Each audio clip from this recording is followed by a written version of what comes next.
कि आज हमारी कोचिंग संस्थान से पढ़े हुए बच्चे जिन्होंने फाउंडेशन जेएमडी सक्षम क्लासेस से बनाया है, आज वो आईआईटी में है। ये बड़ा यूनिक हो जाता है। मैं दर्शकों से कहूँगा कि एक बच्चा 5th 6th 7th क्लास में है सर, और वो अपनी प्रेजेंटेशन बना करके लोगों के बीच में परफॉर्म कर रहा है, उसको एक्सप्लेन कर रहा है। ये बड़ा यूनिक है। आप इस दिशा में और बेहतर प्रयास करेंगे सर भविष्य में? कि बच्चे को उसी समय सिखा दिया जाए जिस समय वो सीख रहा है। आपको वैसे तो आपको सभी को पता होगा कि मनोविज्ञान में ये कहा जाता है कि बच्चा जो कुछ भी सीखता है उसका 90% 15 ईयर तक सीख जाता है।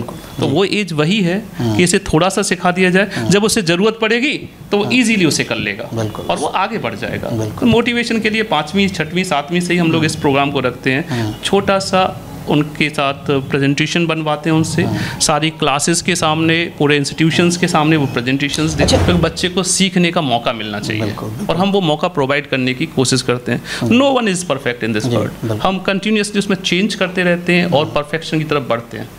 परफेक्शन तो नहीं मिलता, नए चैलेंजेस आ जाते हैं सामने, लेकिन हम उसे लगातार और बेहतर करने की कोशिश करते हैं। 12th के बाद ज़्यादा फोकस करते हैं और आप 5th से लेकर के 10th तक बच्चों को फोकस कर रहे हैं, कारण क्या है? हाँ, इसका कारण थोड़ा सा मुझे पीछे जाना पड़ेगा जी। जब मैं 2007 से लेकर के 2012 तक मंगलायतन यूनिवर्सिटी में रहा, जहाँ पर मैं master of computer applications, master of business administration और बीटेक और एमटेक के स्टूडेंट्स को पढ़ाता था जी। तो मैंने फील किया कि बच्चों में आधार की बड़ी कमी है जी। बच्चे काफ़ी अच्छा परफॉर्म करते हैं लेकिन उनका बेसिक फाउंडेशन नहीं है। उसी समय मैंने ये डिसाइड किया कि कुछ ऐसा किया जाए समाज के लिए कि बच्चों को उनका आधार प्रॉपर तरीके से मिल जाए। अच्छा, नमस्कार, HBN न्यूज़ में आपका स्वागत है। मैं हूं विशाल सक्सेना। आज हमारे साथ में जेएमडी सक्षम क्लासेस के डायरेक्टर DK सिंह साहब यहाँ मौजूद हैं। एजुकेशन पर हम उनसे बात करेंगे। वो 5th क्लास से लेकर के 10th क्लास के बच्चों को अपने संस्थान में पढ़ाते हैं, स्टडी कराते हैं, और ये वो आधार है, ये वो समय है जब बच्चे का उनका एक तरीके से आप कह सकते हैं कि कोरा कागज़ होता है इस समय बच्चा, उसके ऊपर जो भी आप लिखते हैं वो लिख जाता है। सर, आपका बहुत बहुत स्वागत है। धन्यवाद जी, आपने मुझे अपॉर्चुनिटी दी कि मैं यहाँ पर आकर के अपने व्यूज़ आपके साथ शेयर कर सकूं। देखिएगा, जेएमडी सक्षम क्लासेस 2012 में स्थापित किया था हमने, और 2012 से लेकर के कंटिन्यूसली हम कोविड टाइम में भी हम इसे ऑनलाइन एजुकेशन की फॉर्म में बच्चों को देते रहे, और उनका आधार इतना स्ट्रॉन्ग हो गया कि आज हमारी कोचिंग संस्थान से पढ़े हुए बच्चे जिन्होंने फाउंडेशन जेएमडी सक्षम क्लासेस से बनाया है, आज वो आईआईटी में है। सर, कोरोना आया और बहुत सारे संस्थानों पर इफेक्ट हुआ, क्या आप उभर पाएँ अभी कोरोना के उस काल से, या अभी समय लगेगा? सर, ये वैश्विक महामारी थी जी, और इसका प्रभाव हर क्षेत्र पर पड़ा है जी। तो शिक्षा भी इससे अछूता नहीं है। बच्चों के स्कूल बंद हुए और बच्चों को बहुत सहूलियतें दी गई कि उन्हें सीधा 2nd क्लास से 4th क्लास में प्रमोट कर दिया गया एक तरह से जी। और उसका प्रभाव ये बढ़ा कि बच्चों की न तो शिक्षा व्यवस्था के लिए कोई अलग एडिशनल कोई वर्क हो पाया। आज बच्चों का मानसिक स्तर वही 2nd क्लास वाला है और वो क्लास 4th में पढ़ रहे हैं। और तो ये बहुत बड़ा चैलेंज है और बहुत घातक है समाज के लिए। धीरे धीरे बच्चे इम्प्रूव कर रहे हैं लेकिन अभी भी उस स्तर पर नहीं पहुँचे। गार्जियंस की आशा वही है कि 90% और 95% मेरे बच्चे के आए, और बच्चे का बेसिक्स बिल्कुल ख़त्म हो चुका है। तो उसे रीगेन करने में किसी के 60% आ रहे हैं, किसी के 70% आ रहे हैं। हम उन्हें खुश करने के लिए मार्क्स दे दें, ये तो पॉसिबल नहीं है। लेकिन बच्चे ग्रो अप हो रहे हैं और शिक्षा इतना बड़ा इम्पैक्ट पड़ा है, उनकी लर्निंग पावर चली गई, एकाग्रता चली गई, एक जगह बैठ करके पढ़ने की आदत चली गई, कंपटीशन खत्म हो गया। मैंने आपसे कहा था ना ऑनलाइन वाला, ऑनलाइन में सबसे बड़ा ये हुआ कि बच्चों की क्लास चल रही है और बच्चे ने क्या किया, अपना मोबाइल नीचे गेम खेल रहा है। वो हैबिट्स पड़ गई है। वो टीचर्स को टीचर्स नहीं समझ रहे हैं क्योंकि 2 साल उन्होंने समझा ही नहीं। टीचर्स उनके लिए जस्ट क्या है कि एक बंदा इंस्ट्रक्टर है, वो फॉलो करा रहा है उनके इंस्ट्रक्शंस को। अच्छा, वो सम्मान चला गया। ऑनलाइन एजुकेशन आप क्या समझते हैं, ये सही दिशा में जा रहा है बच्चा, या इससे नेगेटिव इम्पैक्ट ज़्यादा हो रहा है? आपका पॉइंट ऑफ व्यू क्या है सर? सर, मेरा पॉइंट ऑफ व्यू तो इसमें सिर्फ इतना है कि जो बच्चे लगभग 15 साल से ऊपर के हैं, जो समझदार हैं, जो अपना अच्छा और बुरा समझ सकते हैं और जिनका मानसिक स्तर थोड़ा बेहतर है, उनके लिए ऑनलाइन शिक्षा बहुत बढ़िया है। उन्हें एक जगह से अपना टाइम खर्च नहीं करना पड़ रहा है और वो आराम से पढ़ पा रहे हैं। उन्हें बहुत अच्छे अच्छे मॉडल्स पे बहुत सारा डेटा, देखो यहाँ पे बस एक छोटा सा मैं डिफ्रेंशिएट करूँगा, डेटा और इन्फॉर्मेशन। डेटा और इंफॉर्मेशन। डेटा तो हर जगह पर है, किताब में है, गूगल पर है, हर जगह पे मिल जाएगा। इंफॉर्मेशन की फॉर्म में अगर उसे कन्वर्ट कर पा रहा है तो ऑनलाइन बेटर है। इन्फॉर्मेशन में नहीं कर पा रहा है तो उसे ऑफलाइन जाना चाहिए और उस डेटा को प्रोसेस करके अध्यापक के जरिए समझना चाहिए, तो वो बेहतर कर पाता है जी। अच्छा सर, एक सवाल यहाँ से ये भी उठता है कि आज बहुत सारे संस्थान हैं जी, वो तमाम और 12th के बाद ज़्यादा फोकस करते हैं और आप 5th से लेकर के 10th तक बच्चों को फोकस कर रहे हैं, कारण क्या है? हाँ, इसका कारण थोड़ा सा मुझे पीछे जाना पड़ेगा जी। जब मैं 2007 से लेकर के 2012 तक मंगलायतन यूनिवर्सिटी में रहा, जहाँ पर मैं master of computer applications, master of business administration और बीटेक और एमटेक के स्टूडेंट्स को पढ़ाता था जी। तो मैंने फील किया कि बच्चों में आधार की बड़ी कमी है जी। बच्चे काफ़ी अच्छा परफॉर्म करते हैं लेकिन उनका बेसिक फाउंडेशन नहीं है। उसी समय मैंने ये डिसाइड किया कि कुछ ऐसा किया जाए समाज के लिए कि बच्चों को उनका आधार प्रॉपर तरीके से मिल जाए। अच्छा, थोड़ा सा हम इसको और डिस्क्लोज करेंगे। आधार कहाँ इंडिकेट कर रहा है ये? फाउंडेशन का मीनिंग होता है जब बच्चा जब 5वीं क्लास में होता है तो ये बिल्कुल एक ब्लैंक पेपर के जैसे होता है। उसे समाज की अच्छाइयाँ, बुराइयाँ, एजुकेशन में अपने गोल्स डिसाइड करने में उसकी हेल्प करना कि उसे करना क्या है।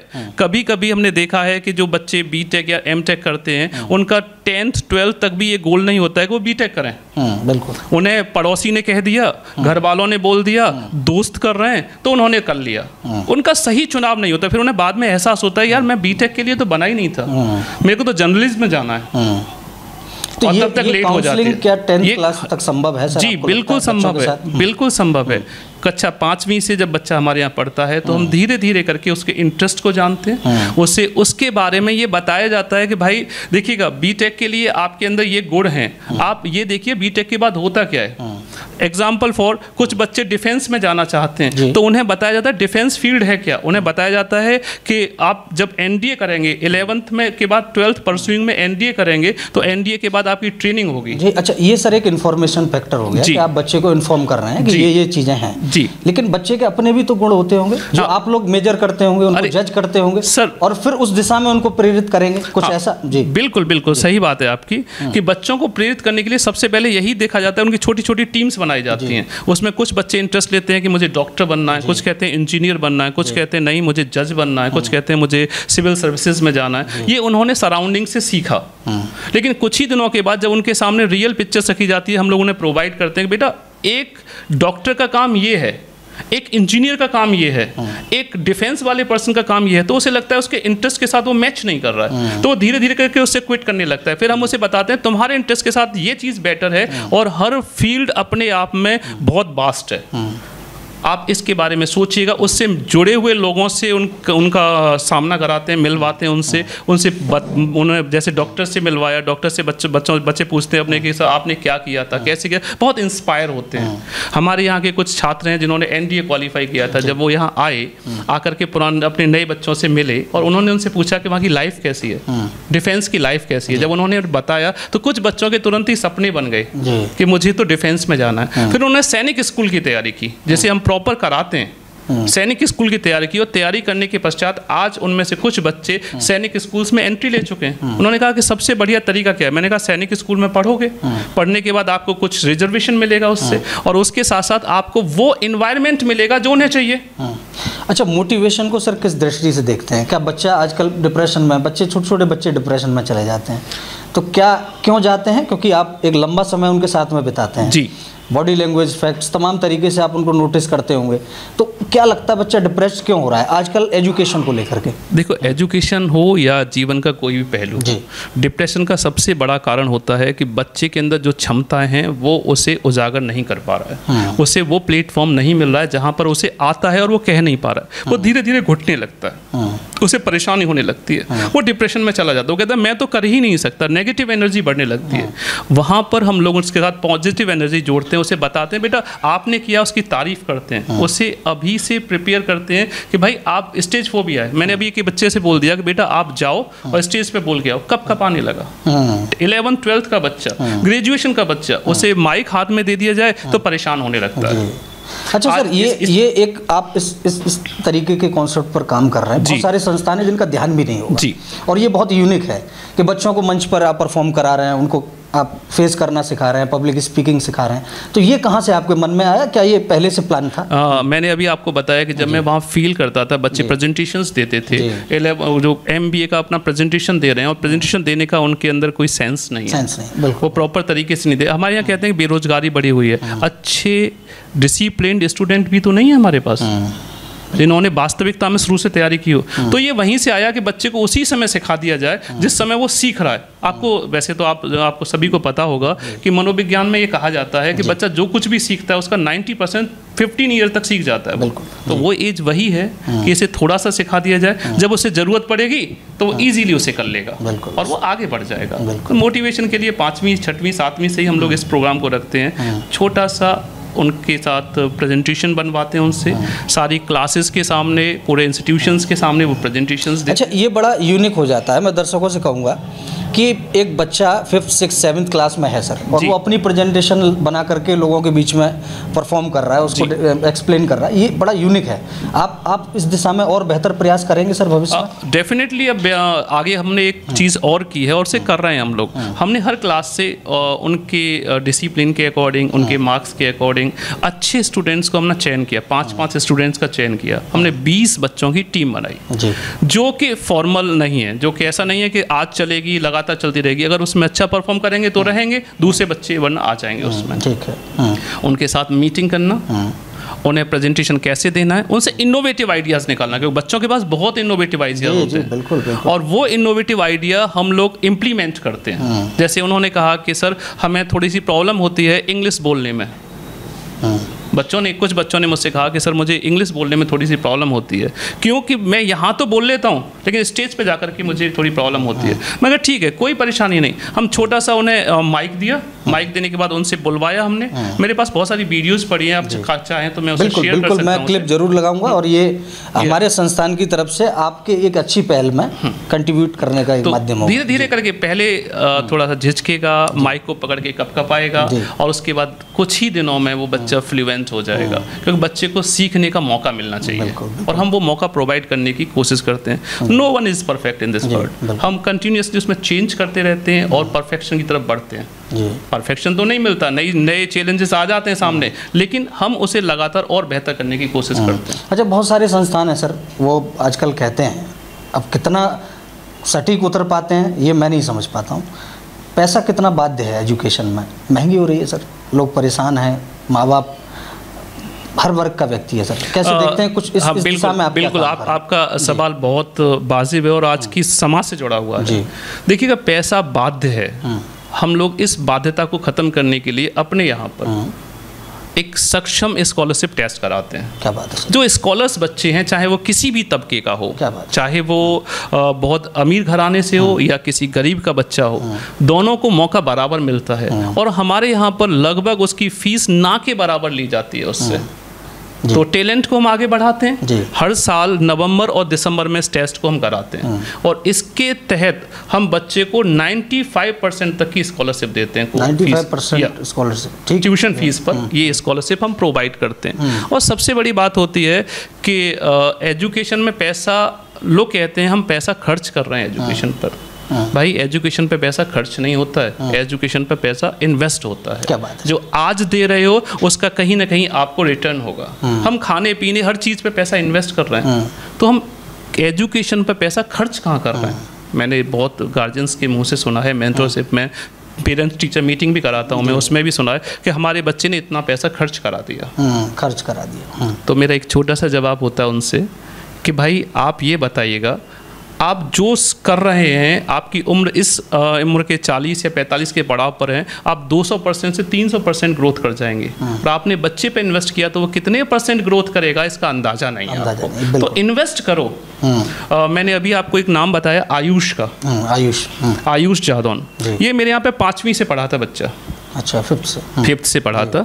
और 5th में पढ़ने के बाद इसके फादर ने मुझसे कहा कि मेरे बच्चे के लिए क्या अलग हो सकता है। बच्चा जीनियस था। मैंने कहा इसके लिए जो पढ़ाई के साथ साथ रीजनिंग करा दो अभी। बोले क्यों? मैंने कि ज़रूरत पड़ेगी इसे आगे चल के, SST करा दो इसकी अलग से।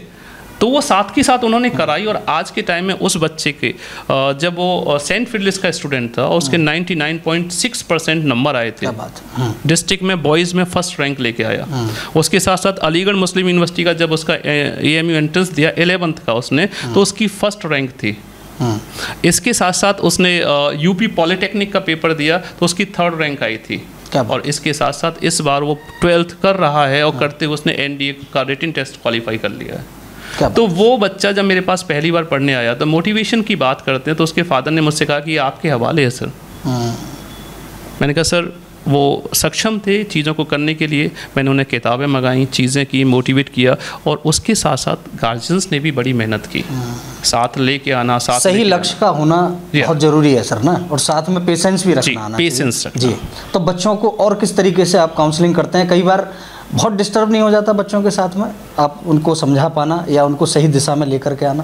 देखो, एजुकेशन के 3 पिलर्स होते हैं स्पेशली जी। पहला है कि किसे पढ़ाना है, किसे पढ़ाना है मतलब बच्चे को पढ़ाना है जी, बिल्कुल। बच्चे को क्या पढ़ाना है, ये वेल डिज़ाइंड सिलेबस के ऊपर डिपेंड करता है कि पढ़ाना क्या है, क्या वो उसकी क्षमताओं के अनुरूप है जी। ऐसा तो नहीं है कि हम बच्चे को अभी 6ठी क्लास में 9वीं क्लास का पढ़ा दें कि एडवांस पढ़ा रहे हैं, नहीं, उसकी क्षमताओं के अनुरूप होना चाहिए। और कौन पढ़ाएगा, कौन पढ़ाएगा, अध्यापकों का भी रोल उतना ही है कि इस सिलेबस को बच्चे के दिमाग में कैसे पहुंचाना, क्योंकि 5 इंद्रियां हैं बच्चे के पास, देखेगा भी, सुनेगा भी और बोलेगा भी, और उसे करके भी दिखाएगा, हाथों से टच करके। बिल्कुल। यानी वो कैसे उसे पढ़ा रहे हैं और कहाँ पढ़ाना है, स्थान भी महत्वपूर्ण है कि बच्चे को सिटिंग पावर उसकी बढ़ानी पड़ेगी। आज के टाइम में कॉम्पिटिटिव युग है, बच्चा 3 घंटे बैठ करके अगर टेबल पर पढ़, क्योंकि हर एग्जाम 3 घंटे का हो रहा है और वो 3 घंटे बैठ नहीं पा रहा है, तो इसमें थोड़ा सा माता पिता का रोल भी है कि उसे बैठना सिखाएं। घर पे एक जगह बैठ करके बेटा 3 घंटे काम कर, धीरे धीरे करके हैबिट्स में आ जाएगा वो, और हैबिट में आ जाएगा तो डेफिनेटली उसके गोल बड़े होंगे। बिल्कुल। अच्छा सर, चलते चलते एक सवाल और ले लेता हूँ। कोई एक ऐसा संदेश जो बच्चों के लिए कारगर साबित हो और इस इंटरव्यू का पूरा ओवरऑल हो? बच्चों के लिए कारगर साबित हो, मैं तो सिर्फ एक ही बात कहूँगा कि बच्चे जो सीख रहे हैं वो अपना कंसंट्रेशन बना करके सीखें। प्रॉब्लम ये हो रही है कि कंसंट्रेशन के साथ सीखने में जो गार्जियंस हैं उनसे सिर्फ एक ही बात कहूँगा कि बच्चे अपना कंसंट्रेशन के साथ सीखें, उन्हें बार बार डिस्टर्ब न किया जाए, वो उनसे बहुत जल्दी उम्मीद ना की जाए, और बच्चे जो हैं वो लगातार बस प्रयास करते रहें और फाइनली वो रिजल्ट हासिल करेंगे ही, ये निश्चित है। तो कहा जाता है दोस्तों, सही मार्गदर्शन और सही मोटिवेशन और सही गुरु के हाथ में अगर विद्यार्थी होगा तो उसका जीवन उज्जवल होगा। हम आगे भी सर के साथ में कंटिन्यू कई मुद्दों पर बातचीत करते रहेंगे। बने रहिए हमारे साथ, देखते रहिए HBN न्यूज़। धन्यवाद।